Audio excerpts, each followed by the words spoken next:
Hello, my friends. It is I, Dave Makes Noises. We're going to jump right into this, but I just wanted to cover a couple quick things. Firstly, if you are a DM or a player looking for a group, please take a look at our Group Finder Discord server. It is purpose-built for you to get in there, find the resources and people you need, and break off into your own campaign. People are finding groups every day, and it's really cool to witness. Secondly, just a friendly reminder to please check out our subreddit, r/MrRipper, and our weekly live streams on Sunday and Wednesday at 2 p.m. Pacific, 5 p.m. Eastern, 10 p.m. GMT. And a big announcement from me personally, 888, the numbers. The new album by my dear friend Johan Don is available now on all platforms. I played on and helped produce most of the album, so if you like R&B or just tasty guitar playing in general, please go check out 888 by Johan Don. It would mean the world to me. It is out right now. That's all I have for you today. Now I ask you, what is the cruelest yet funniest thing you've done in a campaign? Part 1. I remembered today something that happened in the first campaign I was in. We had just killed a beholder and were exploring the lair. I managed to discover a room filled with random shit. Nothing of massive worth, but some fun stuff. Random unmarked potions that we had a lot of fun with, but that's another story.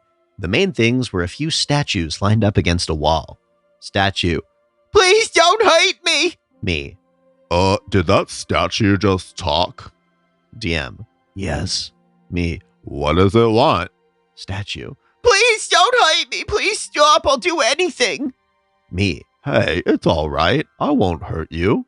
Etc. I managed to calm the statue down. Me. So what happened to you? I've been turned into a statue by that beholder. I lived 1,000 years ago. Please get me out of here. You could save me. Me. 1,000 years ago? You've just been tortured as a statue for that long? Statue. Yes. All my family will be gone now. Me. Damn. That's whack. You got any gold or anything you could pay me with? Statue. Well, no, I don't have any money. Like I said, I was alive 1,000 years ago. So, what's in it for me? Please, just save me. Hey, if you can't pay up, I don't see why this is my problem to deal with. You could do it out of the kindness of your heart? So, you don't have any money or belongings or a place to stay or any kind of life to go back to, right? That's right, I could start afresh. And no family either? No, I doubt it. Cool, so nobody would miss you. I then demolished the statue with one smack from my club. We all piss ourselves laughing. My brother told me a story from his The Dark Eye group. The most important parts of the story, and the only bits I remember, are his character and a friend's elf. Also, some NPC with some information they want. Anyways, my brother's character is a female dark mage specializing in demon summoning. Elves, in The Dark Eye, are kind of assholes by nature because of their worldview. For example, never ask an elf for help because it's very likely they'll assume you're better off dead, and then they kill you because you got lost in the forest. My brother's character usually gets by posing as a kind of magical exorcist, using demon summoning spells and a spell that reverses the effect of another spell to send demons away. She also has other spells. One such spell turns people to stone. So they find that NPC who they want to interrogate, catching him by the docks.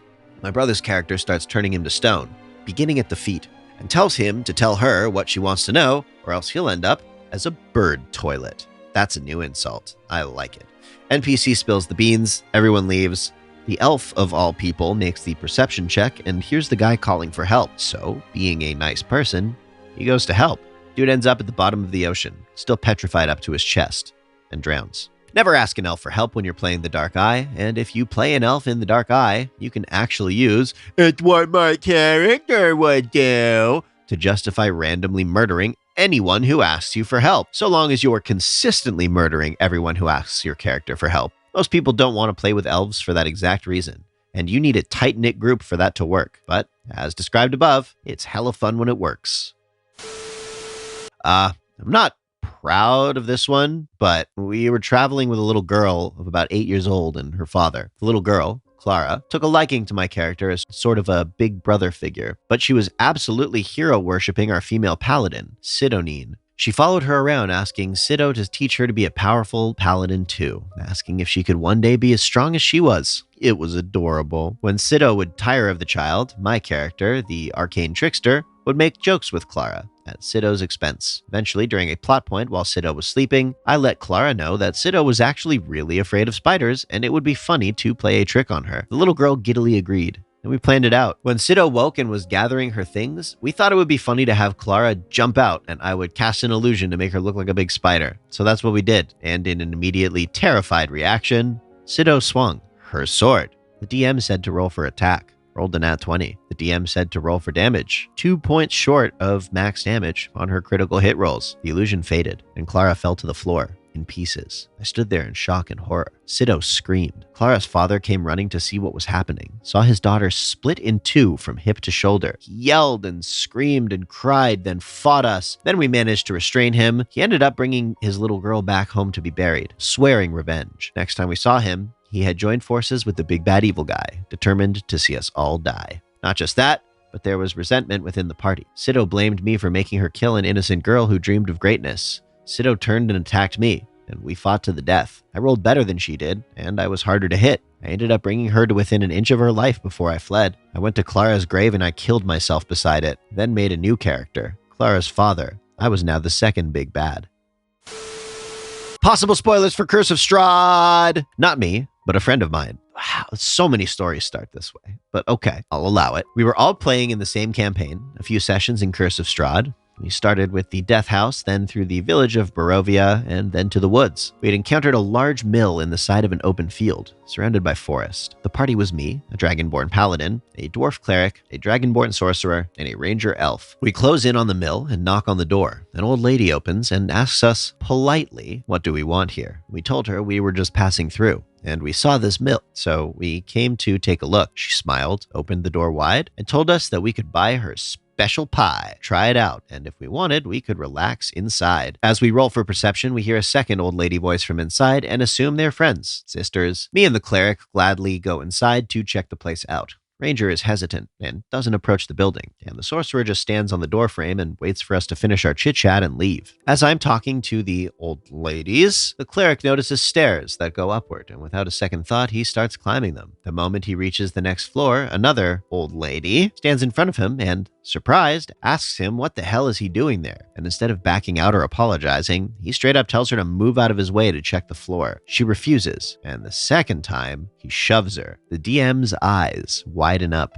The moment you shove the lady, you see her eyes turn black and her hands turn to claws. The next moment, we had to roll initiative against 3 night hags. I barely get out of there with 3 HP, and the cleric dies on the doorstep, being dragged back in the house while we were making a run for it. It was unexpected and dark, but somehow hilarious. The player ended up rolling another character, but every time he comments how reckless a decision of a character is, we give him a grin reminding him his almost TPK fuckery.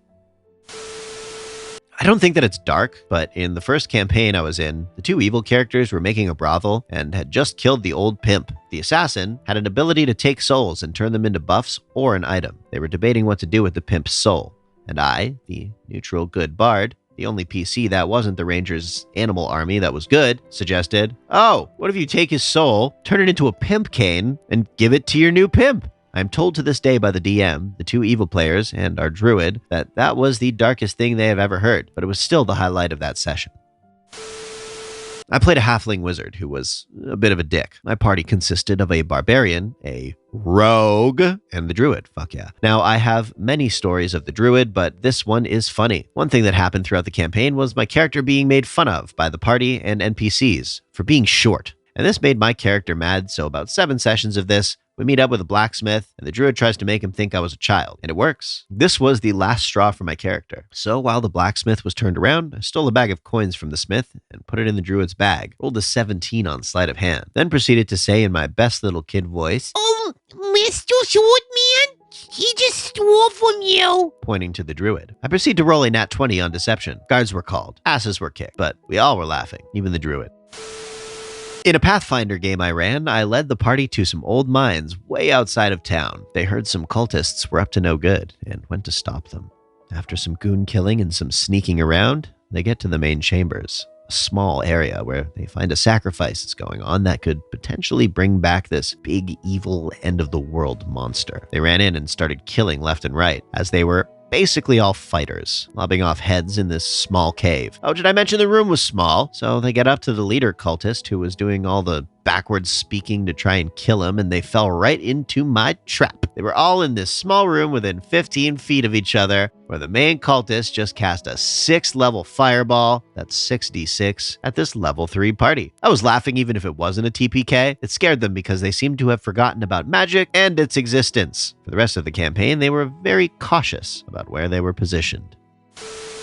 Hello, my little cosmic sprinkles out there floating in the ethereal pudding of the universe. Thank you for encircling this video in the shimmering embrace of your galaxy brain, and for doing so to the very end. Just a quick reminder, please check out our subreddit, live streams, and Group Finder Discord server. They exist for you, and only for you.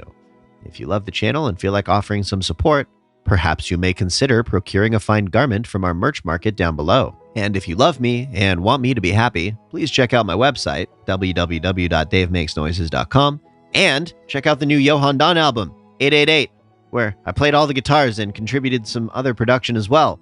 It's on all the platforms, and it would bring me joy were you to hear it. I hope that you are taking inventory of the things that bring you joy and light up your enthusiasm, and I hope that you're pursuing them the best you can this week. See, Dr. Wayne Dyer taught us that the word enthusiasm, derived from Greek, can be translated as enthus, within, iasmos, the God.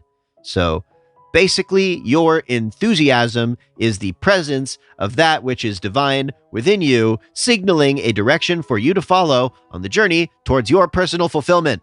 Do not ignore that signal. It only gets louder. Follow it like your life depends on it, because for all we know, it actually might. Thank you so much again for keeping up with us. I still can't believe I get to call this my job. Indeed, what a beautiful gift you've given me. Please sub for Nat 20s. Listen to your enthusiasm. We love you over here at Rip Daddy's house, and we'll see you tomorrow.